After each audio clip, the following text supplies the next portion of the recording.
Allah təbarək və Teala Qur'an-ı Kərimdə yaxşı bəndələri vəsf edibdi, tanıtdırıbdı. Yaxşı bəndələr hansı xüsusiyyətlərə sahib olurlar. Ona qalsa, özün pis bilən insanlar demək olar ki, yoxdur. Məxsusən günahkar insanların, fasik, facir insanlar, Allaha bəndə olmayanların əksəriyyəti özün yaxşı bilir. Özün Allaha yaxşı bəndə bilir. Heç vaxt özün pis bilmir. Amma Allah dostları, ilahi övliyalar, peyğəmbərlər, imamlar münacat etdikdə, razı niyaz etdikdə özlərin günahkar bilərdilər, müqəssir bilərdilər. Bu xislət də onların kamilliyinə dəlalət edir. Yəni, insan nə qədər mənəvi nöqteyi nəzərdən inkişaf edirsə, bir o qədər də özün müqəssir bilir. Bir o qədər Allah qarşısında özün günahkar bilir. Allah Quranda yaxşı bəndələrin vəsf edibdi, İbadur Rəhmanı vəsf edibdi, təqvalı insanları, möminləri vəsf edibdi. Sevimli Peyğəmbər Allah Rəsulü sallallahu aleyhi və aleyhi və səlləm gözəl hədislərində yaxşı bəndələri vəsf edibdi. Həzrəti Mövla Nəhcül Bəlağədə vəsf edibdi, yaxşı bəndələri tanıtdırıbdı. Və məsum imamlar yaxşı bəndələri bizlərə tanıtdırıblar. Bir nəfər Həzrəti Əli ibn Musa Rıza aleyhisselamdan soruşur, su ilə ən xiyaril ibad. Fəqalə aleyhisselam. Bir nəfər İmam Rıza aleyhisselamdan soruşdu, Allahın yaxşı bəndələri kimlərdir? Kimlərdən məqsəd, yəni ad, familiyə, hansı rəng, qaradır, ağdır, hansı qitədəndir, hansı millətə aiddir, söhbət bundan getmir. Allahın yaxşı bəndələri harda olur, hansı millətdəndir? İnsanlar var, dünyada millətlər var.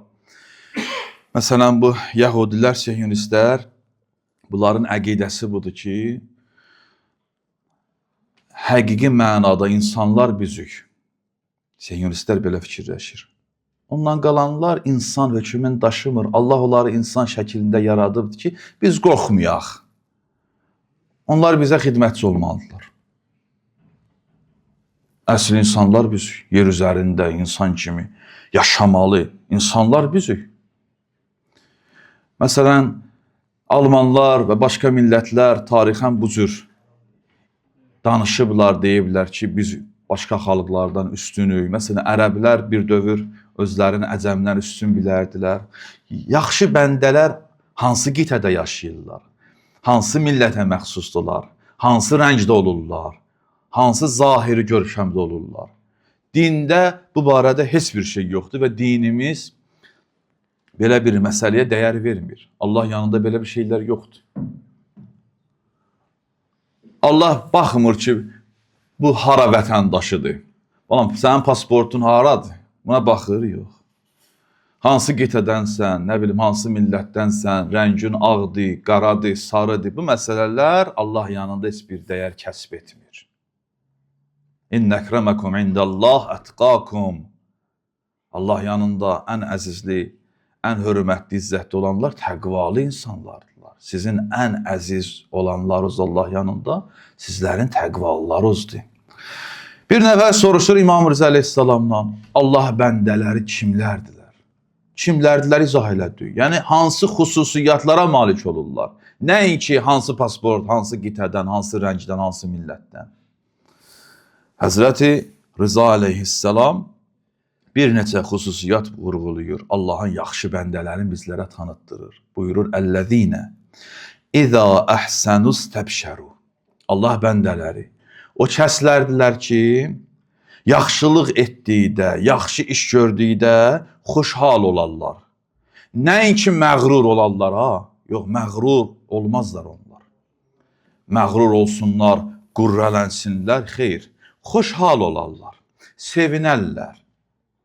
Hər hansı bir yaxşı iş görübdür, sevinir, xoşhal olur və Allaha həmd eləyir. Allah, nə yaxşı oldu ki, sən mənə bu tövfiq verdin, mən bu yaxşı iş görəm. Birinə kömək edəndə, birinə əl tutanda, bir xeyir iş görəndə xoşhal olarlar. Allah yolunda bir pul xərcliyibdir, Sevinər ki, Allah, nə yaxşı oldu mən bu işi gördüm. Birinə borc verir, sevinir ki, nə yaxşı oldu adam məndən istədi. O adama borc vermək mənə nəsib oldu. Hər hansı bir yaxşı iş gördükdə sevinər Allah bəndəsi. Gecə namazına durubdu, məğrur olmaz, sevinər ki, nə yaxşı oldu ki, mən bu gecə namazına dura bildim. Ərbəyinə gedə bildi, həccə, ömrüyə gedə bildi, malın təmizləyib, xumusunu, zəkatını verə bildi, cümə namazda bu gün gəlibdi, namazları birinci vaxt, əvvəl vaxta qıla bilir, sədəqə veribdi, əl tutubdi, qohum əqrabanı yoxlayıbdi. Hər hansı bir yaxşı iş görəndə Allahın yaxşı bəndələri xoşhal olarlar, sevinərlər ki, nə yaxşı oldu ki, mən bu yaxşı işi görə bildim. Yoxsa indi 5000 rubl Allah yolunda pul veribdi, bir həftədə narahatdır. Nətər oldu pul verdim sən? Mən atmosferə düşdüm, cəmaat verdi, mən də çıxartdım verdim. Narahat olubdu, girinc olubdu. Ya bir sədəqə veribdi, filanıya baxdı. Gəldi o qədər adam, öz qohum əqrabından borcu istədi. Gəlin məndən nə istəyirsən? Görsən dilxor olubdu, bir həftə, bir ayda özü də gələ bilmir ki, bir adama borc veribdi. Yaxşı bəndələr onlardılar ki, yaxşı iş görəndə sevinərlər. Qeyd vururam, məğrur olmazlar, sevinərlər, xoşhal olarlar. Və izə əsəu istəğfəru, pis iş gördükdə istiğfar edərlər. Çox böyük bir nemətdir. Rivayətlərdə var, xoş o bəndənin halına ki, qiyamətin günündə namə əmalın verərlər ona, baxar görər ki, hər bir günahının altında bir istiğfarı var. Allahın yaxşı bəndələri, mömin, müttəqi insanlar da ara sıra günahlar edə bilərlər. Bəli, insan qəflətinə, şəhvətinə, cəhalətinin belə de təsiri altına düşüb günahlar eləyir. Məsum deyir ki, Peyğəmbər İmam deyir ki, günahlar olur. Günah olduqda nə olmalıdır, vəzifə nədir? Deyir, istiğfar. İndi qəflətinin, cəhalətinin, şəhvətinin təsiri altına düşdü, günah da elədi. Demir, get günah elə bilərəkdən. İndi olurdu, günah olur. Günah olanda nə etməlidir? İstiğfar etməlidir. Allahdan üzr istəməlidir. Bağışlanmaq istəməlidir. Bunun özü böyük bir nemətdir. Bu insanı mənəvi nöqteyi nəzərdən qüvvəli eləyir, güclü eləyir. İstiğfarın müsbət belə təsirləri, bərəkətləri var. İstiğfarın özü böyük bir nemətdir. İstiğfar insanı Allaha yaxınlaşdırır, insanı paçlayır. Günah insanı çirkaba bulaşdırır. Dərhal insan istiğfar etdikdə o çirkab gedir. Baxın, insanın bir gözəl fərzən köynəyi, libası var. Bir çirk nöqtə düşür ona, hər hansı bir yerə sürtünür, toz olur. İnsan onu dərhal təmizləyəndə qoxusu da qalmır, ləkəsi də qalmır, gedir. Amma yox, deyir, qoy qalıbdır, qoy qalsın, bir şey deyir. Hələ qalır, başqa ləkələr, başqa çirklər yığılır, o adam ufunət iyi verir. İnsan belə yaxşı görsənmir, çirkli görsənir. Nəyin nəticəsində? Çünki o çirkinliklər yığılır. Günah da bu cürdür. Allahın yaxşı bəndələrinin ikinci xüsusiyyatı Həzrəti İmam Rıza Aleyhisselamın bu hədisində budur ki, yaxşı bəndələr o kəslərdirlər ki, pis iş gördükdə istiğfar edərlər, dərhal bağışlanmaq istəyərlər Allahdan. Daha deməzlər ki, nə deyib bir işdə elədik də. Fərzən bir cavandır, naməhrəmə baxdı. Vəzifəsi nədir? İstiğfar.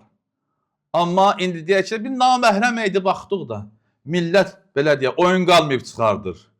Millət günahlar eləyir, millət zina eləyir. Mən bir şey də elədim. Deyir, bu hissin özü günahın özündən də pisdir.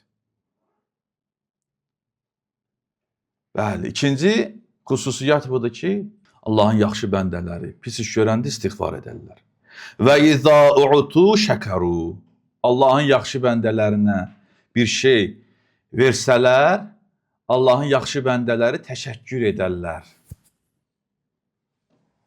qiymətləndirərlər. Hədislər bizə buyurur ki, əgər bir adama bir şey versələr, hər hansı bir xidmət etsələr, gözəlliklər, yaxşılıqlar etsələr, əgər insan həmin adama təşəkkür etməsə, Allaha şükür etsə, Allah onun şükrünü qəbul etməz. İmam Rıza aleyhissalam da buyurur, mən ləm yəşkuril mun'im minəl məxluqin, ləm yəşkurillah əzzə və cəllə. Hər kəs məxluqata, insanlara, xalqa təşəkkürün bildirməsə, bir adam sənə bir şey veribdir, bir hörmət eləyir, bir yaxşılıq eləyir, sən ona təşəkkür etməsin, Allaha təşəkkür etməmiş olursan. Allah da sənin şükrünü qəbul etməz. Dinimiz çox gözəl dindir. Allah buyurur ki, əvvəl bir-birinizə təşəkkür etmək mədəniyyətinə sahib olunuz. Bir-birinizi qiymətləndiriz. Bir-birinizin işlərinə dəyər veriz. Bir-birlərinizin xidmətlərini qiymətləndiriz. Onda cəmiyyət olur gül, çiçəklənir. Yoxsa bəzi insanlar var ki, nə qədər yaxşılıq görsələr də qiymətləndirmirlər. Elə özünü aparır ki, elə bir xalq buna borcludur, etməlidir. Edəndə də hələ az kimi, kiçik kimi qəbul edir onu. Nə deyə bu verdilər mənə, məsələn. Onun borcu idi, eləməli idi onu. Çox pis haldır bu. Bəli, onun borcudur sənə yaxşılıq etsin. Amma sənin də borcun nədir? Vəzifin budur ki, sən ona təqdir, təşəkkür eləyəsən. Cəmiyyətdə təəssüf olsun belə insanlar var ki, təqdir, təşəkkür hissindən məhrum qalıblar elə. Daim narazı olaraq, daim gileylənirlər, bu hisslərdən yaşayırlar. Allahın yaxşı bəndələri o insanlardırlar ki, onlara bir şey əta olunanda onlar təşəkkür edərlər. Və izəbtələv sabaru. Bəlaya, musibətə giriftar olanda Allahın yaxşı bəndələri səbr edərlər. Yaxşı bəndələrin növbəti xüsusiyyəti budur ki, bəlalar, müsibətlər qarşısında səbirli, dözümlü olarlar. Bu dünya həyatı bəlalarla, müsibətlərlə qarışıbdır. Dünyanın xasiyyəti bu cürdür də. İnsan mənəvi və psixoloji cəhətdən özün buna hazırlamalıdır ki, dünya elə bir yerdir ki, daim bəlalar, müsibətlər, giriftarçılıq, problemlər, xəstəliklər olmalıdır. Olmasa o yeri ki, orada heç bir şey yoxdur, ora cənnətdir. Bəzi insanlar olduğu yerin mahiyyətini, yəni bu dünyanın mahiyyətini dərk etmirlər. Cənnət qurmaq istəyirlər özlərinə, bu dünyada alınmır. Alınmaz axı. Dünyanı hədislərimiz bənzədib zindana. Mömin üçün zindandır da. Dünya sicnul mümin. Dünya giriftarçılıq yeridir, müsibətlər yeridir, bəlalar yeridir. Bəlalar olub, olacaq. Həmişə bu cürdür. Heç bir insan yoxdur ki, onun həyatında problem, çətinlik, müsibət olmasın. Yəni, dünyanın xasiyyəti bu cürdür də.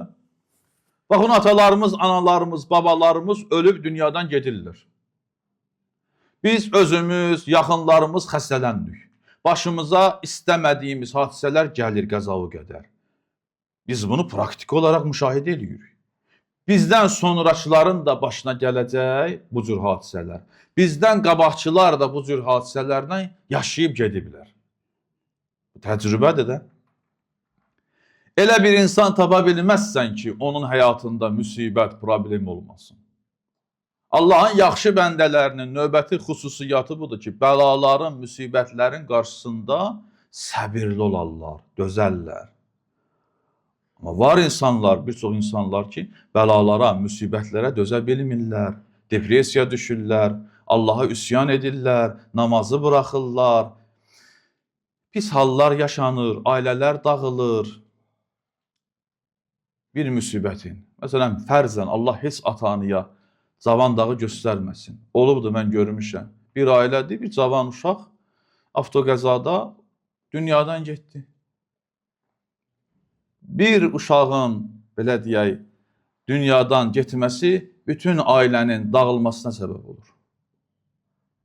Ana xəstələnir, dünyadan gedir, ata düşür, depresiya, üsyan eləyirlər, Allaha qarşı belə deyək, nasəza, pis sözlər danışırlar.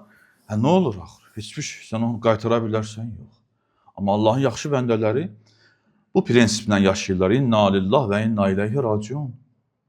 Ölüm haqdır, ölümün həyatın bir qanunudur. Biz Allaha məxsusuq və ona tərəf qayıdacaq. Gecə tezi var. Bütün müsibətlər. Baxın, tələbə gedir universitetə. Universitetə gedərkən bilir ki, buranın kitabı, dəftəri, ustadı, imtahanı, semestri olacaq. Yazı, pozu, kitabxanası bu cürdür da bu işin. Yəni buranın işi budur. Əskər gedir, belə deyək, hərbi xidmətə.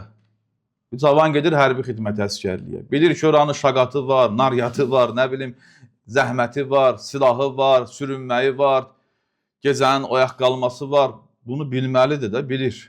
Oranın xasiyyəti budur da. Razvodu var. Sən aparmayıblar ki, ora istirahətə. Yəni, insan bunu dərk eləməlidir. Sonra buyurur, və iza qəzibu əfəv. Allahın yaxşı bəndələri qəzəblənərkən əfv eləyərlər, güzəşt eləyərlər, bağışlayarlar. Evdə uşaq qəzəbləndirib, xanım qəzəbləndirib, iş yerində, cəmiyyət arasında, qohum-əqrabı arasında. Belə deyir ki, hamı yaxşı olsun, hamı gül desin, nə bilim, hamı bir-birin başa düşsün, hamı səbirli, dözümlü olsun. Olur da.